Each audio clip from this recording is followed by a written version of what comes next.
Kanina lamang ay naganap na ang final weigh-in para sa mga malalaking laban na itatakda bukas.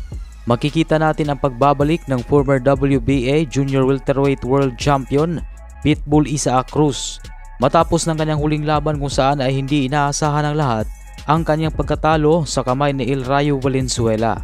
May timbang si Pitbull kanina ng 138.6 pounds at si Fierro naman ng kanyang kalaban ay saktong 139 pounds sa isinagawang weigh-in. Kaya tuloy na ang kanilang bakbakan bukas dahil parehong pasok sa 140-pound limit ng Junior Welterweight Division ang kanilang timbang. Makikitang nanggigil din si Fierro sa face-off at hindi mapigilan ang trash talk nito kay Pitbull. At makikitang kalmado si Pitbull. Binanatan din ni Fierro si Pitbull na panay reklamo daw ito sa mga kalaban nito na lagi na lang umano siyang tinatakbuhan. Pero banta ni Fierro na sa sitwasyon daw ito ay tignan na lang daw kung hindi tatakbo sa mga oras na malasap na nito ang hagupit ng kanyang kamao. Si Fierro ay may record na 23 wins with 80 knockouts at 2 talo lang. Itinuturing na ito ay seryosong hamon para kay Pitbull lalo na ay mula siya sa pagkatalo. At ang sagot naman ni Pitbull ay sanay na daw siya sa mga ganyang salita.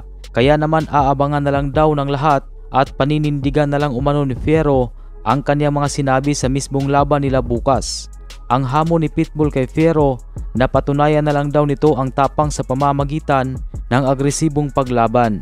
Samantala sa nasabing event din ay nakatakdang magtapat sa isang malaking rematch ang former Unified WBC and WBO Super Bantamweight World Champion Stephen Fulton at ang current WBC Featherweight World Champion Brandon Figueroa. Nakakuha si Fulton ng 126 pounds na timbang sa final weigh-in at si Figueroa naman ay nakakuha ng 125.8 pounds. Napakatagal na palang hinintay ni Fulton ang oras na ito para maging isang ganap na world champion ulit. Kaya ang sabi niya ay susulitin daw talaga niya ang kanyang pagkakataon sa laban bukas. Gagawin niya daw lahat ng ideya upang matalo si Figueroa bukas sa laban nilang dalawa sa ikalawang pagkakataon para maging isang ganap na 2-division world champion na siya.